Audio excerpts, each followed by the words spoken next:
Bienvenidos amigos y amigas a Historia con el Móvil. Mi nombre es Juan Jesús Pleguezuelo, soy profesor de Historia de Instituto y en este programa le ofrezco un capítulo de la historia que le ayude a entender un poco más la realidad y de paso a entretenerle.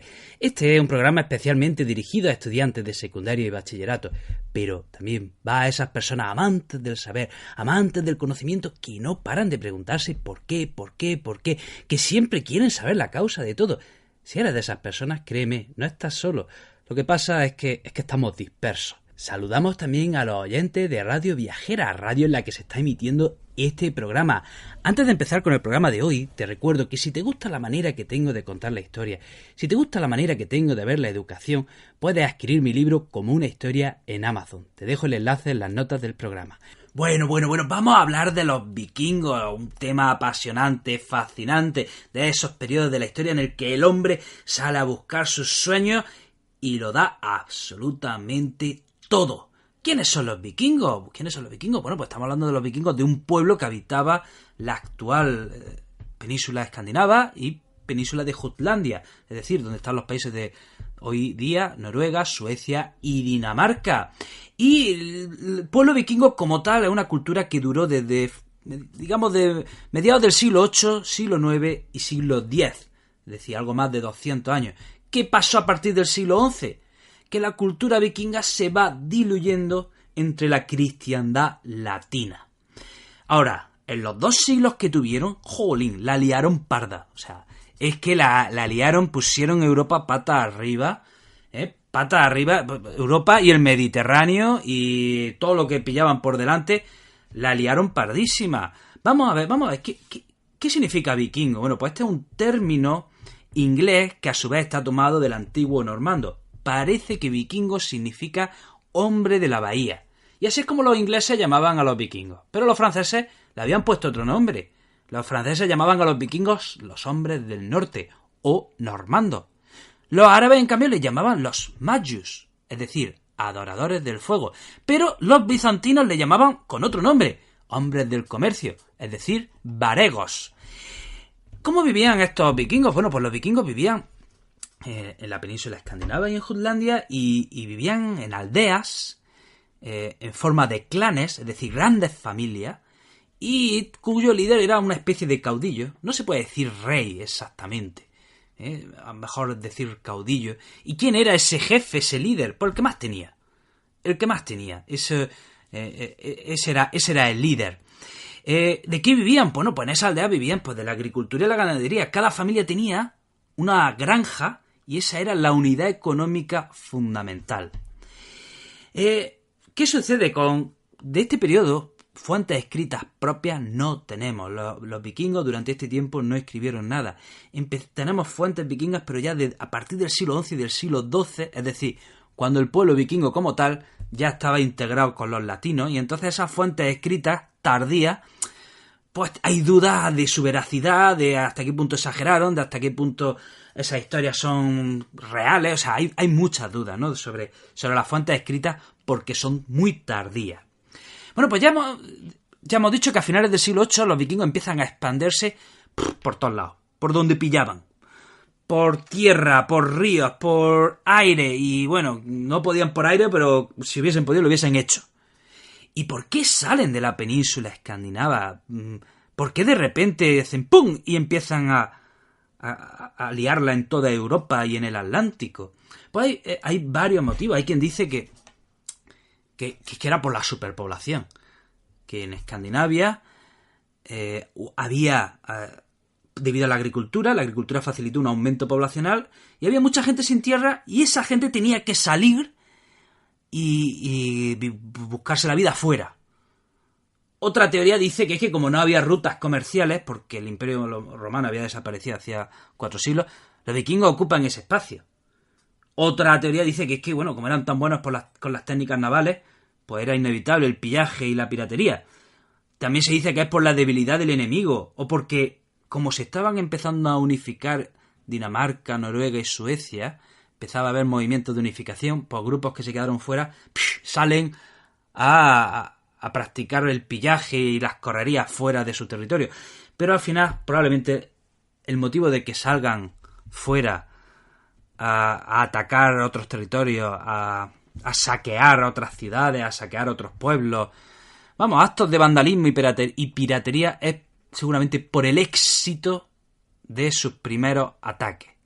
Si los vikingos una vez intentan saquear una ciudad, un monasterio, un pueblo y vuelven con los barcos llenos de oro, pues es inevitable repetir. Así que debido al éxito de sus primeras incursiones, seguramente les animó a ir más y más y más y más allá. Que por cierto, los vikingos, es que esto es, ¿cómo decirlo? Aquí hay una disonancia. Se dedicaban a la piratería por un lado, pero por otro lado se dedicaban al comercio. O sea, por un lado saqueaban, por un lado robaban, y luego por otro lado pues vendían. Se iban a los mercados y vendían lo que habían robado en otros sitios. O sea, tenían esa doble condición de piratas y comerciantes. Sus incursiones se solían hacer siempre a principio de cada verano. Y todo, digamos, se lo deben a los barcos. Sucedía que esos barcos, bueno, pues quizás es la clave del éxito, ¿no? Si tenían que remontar ríos, lo hacían barcos ligeros. Si tenían que navegar el océano, lo hacían más hondo. Y le daban tanta importancia a esos barcos que es que si llegaban a tierra, cogían esos barcos y en peso los llevaban tierra adentro hasta que se encontrasen un río para poder meter el barco en el río y seguir navegando. Lo que hacían en sus incursiones en las costas a menudo eran buscar ríos precisamente para remontarlos y ver hasta dónde podían llegar. El armamento que usaban era simple, o sea, no usaban ni cota de malla y bueno, su arma más destacada es el hacha. Al principio, sus primeras expediciones a lo mejor eran 10 o 12 barcos. Luego ya, claro, cuando se pusieron de moda las incursiones y los vikingos vieron que ese tema funcionaba, ya no iban 10 o 12 barcos, ya iban ejércitos enteros. Al principio eran a lo mejor familias, grupos independientes que se habían unido para realizar una incursión, pero luego eran ya los reyes vikingos, los caudillos vikingos hacen grandes expediciones para liarla y conquistar territorio. Siempre el primer objetivo en las incursiones de los vikingos eran los monasterios.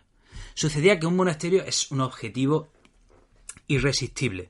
¿Por qué? Porque hay muchos tesoros y están absolutamente indefensos. O sea, si hay alguien que no va a presentar ninguna objeción, que no se va a resistir, son los monjes, obviamente.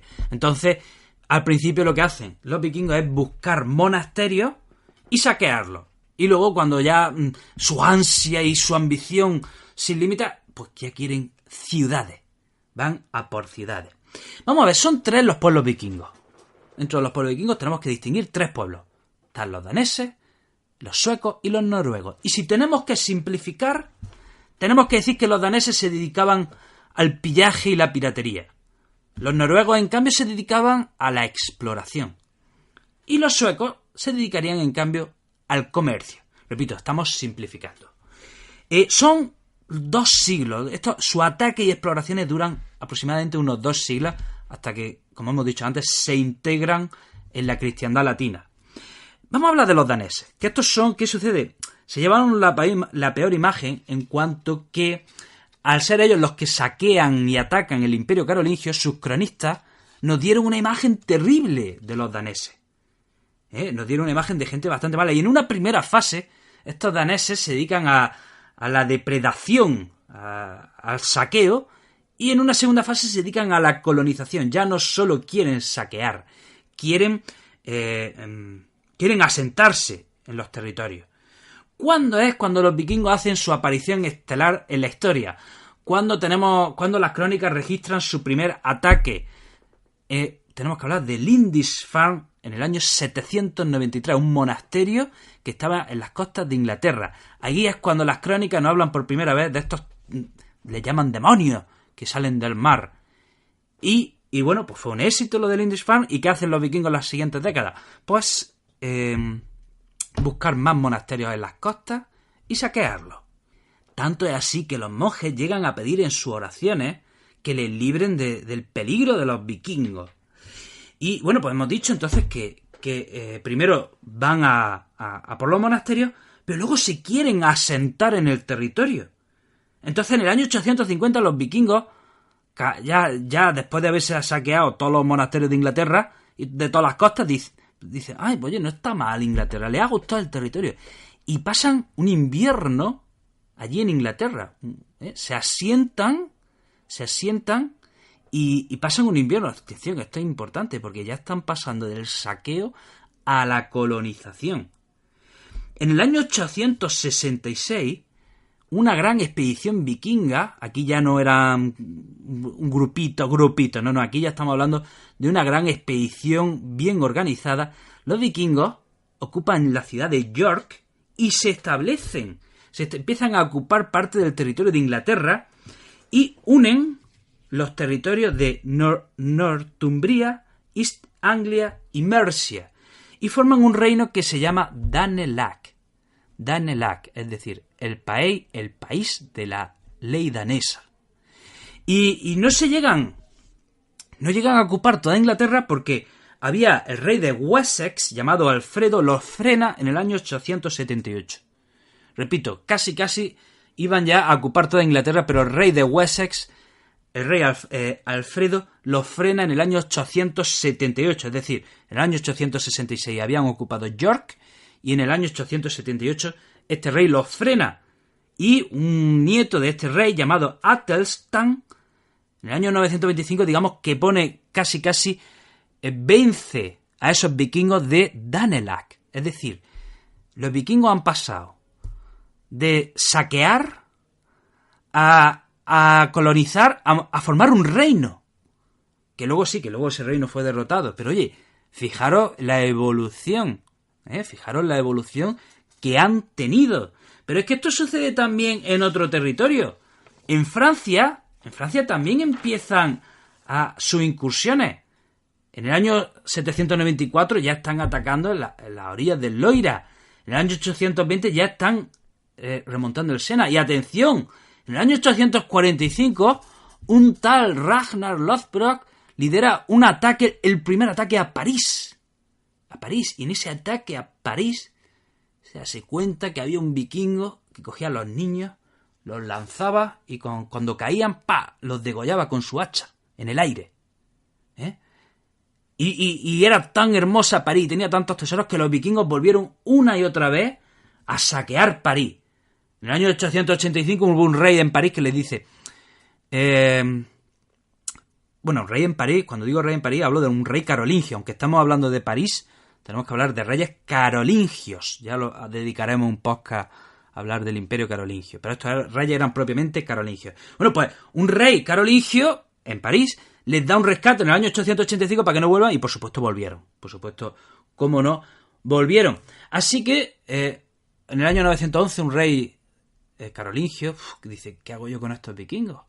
Que me van a ocupar París, que van a por todas. Y este rey que se llamaba Carlos el Simple coge a esos vikingos, al líder de esos vikingos que se llamaba Rolón, les dice, mira, si te conviertes al cristianismo y me juras fidelidad, te doy unos territorios aquí al norte de Francia y te puedes establecer con tu pueblo y puedes traer a todos los que quieras. Simplemente me tienes que jurar fidelidad, convertirte al cristianismo y se acabó. Y este líder acepta, se llama Rolón y lo nombran duque de Normandía. Normandía, como hemos dicho antes, era el nombre de los franceses llamaban a los vikingos normandos, hombres del norte. Así que esos hombres del norte, esos normandos, fundan allí al norte de Francia un territorio que se llama Normandía, que será un reino, en principio vasallo de este rey. Pero bueno, ya tenemos otro reino. Es decir, en Inglaterra han fundado el reino de Danelag y aquí en Francia han fundado el reino de Normandía. Vaya, estos vikingos, cómo evolucionan de ser piratas a formar estados. Bueno, siguen estos vikingos, siguen al sur y llegan, remontando el río Guadalquivir, llegan hasta Sevilla y se enfrentan a Abderramán II.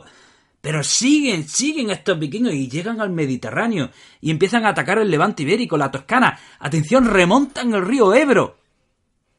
Remontan el Ebro y llegan hasta Pamplona. ¿Y qué hacen en Pamplona? Secuestran al rey de Pamplona y piden rescate. ¿Qué tío? O sea, vamos, es que iban, es que la liaban parda, Qué malo, pero qué malo. Bueno, vamos a hablar de los noruegos. Estos parece que eran más pacíficos, parece que eran más calmados, ¿no? Estos noruegos, estos eran exploradores.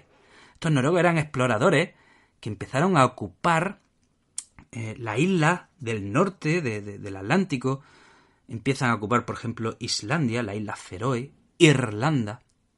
Y de Islandia hubo a finales del siglo X un vikingo que fue expulsado de Islandia, lo exiliaron porque se había portado mal. Se llamaba Eric el Rojo. Y este Eric el Rojo sigue navegando más allá, más al este, al oeste.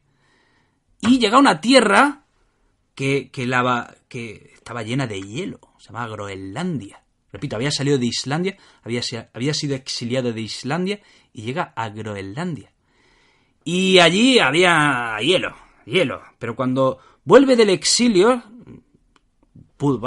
le habían expulsado durante un año. Cuando se terminó ese periodo de castigo, vuelve a Islandia y les dice a los islandeses: ¡Wow, tío! He descubierto una tierra verde, con mucha vegetación y muy rica, tío, veniros, que se llama Groenlandia. Claro, Groenlandia significa la tierra verde.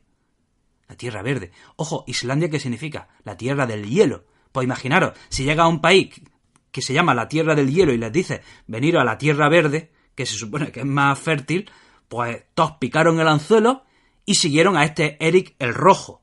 Y llegaron a Groenlandia y ¿qué se encuentran? Que es un país de hielo. O sea, el verdadero país del hielo no era Islandia, era más bien Groenlandia. Pero aún así fundaron una colonia en Groenlandia.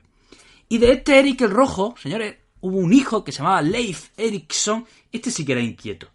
Este sí que era un tío inquieto y curioso. Y este Leif Erikson abandonó Groenlandia, se fue un poquito más al sur y empezó a recorrer unas costas. Estamos hablando comienzos del año 1000. Y llega, señores, a la actual Terranova, es decir, a América. Llegó a Terranova 500 años antes que Colón. Y fundó un asentamiento. Y este Leif Erikson fundó un asentamiento, pero después de varias generaciones, pocas, se volvieron a Groenlandia y ya está. No tuvo continuidad ese asentamiento vikingo en América. Y hay quien dice que Colón no descubrió América, que fueron los vikingos. Yo pienso que el mérito sigue siendo atribuible a Cristóbal Colón, porque un descubrimiento hay que difundirlo, y madre mía, si Colón lo hizo. Hizo 4 viajes exploratorios a América y no paró de investigar y de difundir lo que había descubierto. Entonces creo que el mérito es más atribuible, sigue siendo atribuible a Cristóbal Colón y no a Leif Erikson. Y bueno, vamos a hablar ahora de los suecos. Que estos, como ven, o sea, los daneses van por Inglaterra, Francia, Mediterráneo. Los noruegos van por el norte, Irlanda, Islandia, Groenlandia, Terranova, Norteamérica, o sea, y los suecos van por el este de Europa. ¿Cómo? Remontando los ríos Dnieper y Volga. Ojo, hasta llegar a los ríos Dnieper y Volga, ¿qué hacían con sus barcos? En peso a los hombros, llegaban a los ríos Dnieper y Volga, y ya era poner el barco en el río y en 0,1 estaban en Constantinopla. El objetivo de los suecos era ir a Constantinopla a comerciar. Por eso le llaman los varegos los hombres del comercio. Ojo, y también los contratan como mercenarios. Los bizantinos contratan a estos suecos como mercenarios y forman la guardia varega. Y por estos caminos los suecos también llegaron a los territorios árabes e incluso llegaron hasta Irán. Y como en el este de Europa pues no había monasterios que saquear, que era lo que le gustaba mucho a esta gente, ¿qué hacían? Secuestraban a esclavos y los llevaban a los mercados de Constantinopla y allí los vendían. En esas correrías hubo un señor, un príncipe, un líder vikingo, o como llamaban los bizantinos, varego, que se llamaba Riurik y fundó una ciudad llamada Novgorod en el año 860. Y un hijo suyo llamado Olaf tomó la ciudad de Kiev en el año 863 y se fundó el primer estado ruso, la Rus de Kiev. Por eso, de ahí el nombre de Rusia, de aquí viene, de una deformación de este príncipe que fundó Novgorod llamado Riurik. Entonces, esta élite varega o vikinga sometió al pueblo eslavo, aunque luego se integró con él, Pero en un principio fue así, ¿no? En un principio eran estos líderes varegos los que sometían bajo su territorio a estos pueblos eslavos. Bueno, y ya para ir terminando, comentar, pues hemos dicho que los vikingos como tal, como pueblo, existieron, o por lo menos tenemos constancia de que existieron a lo largo del siglo VIII, siglo IX, siglo X. ¿Y qué pasa a partir del siglo XI y ya en el siglo XII?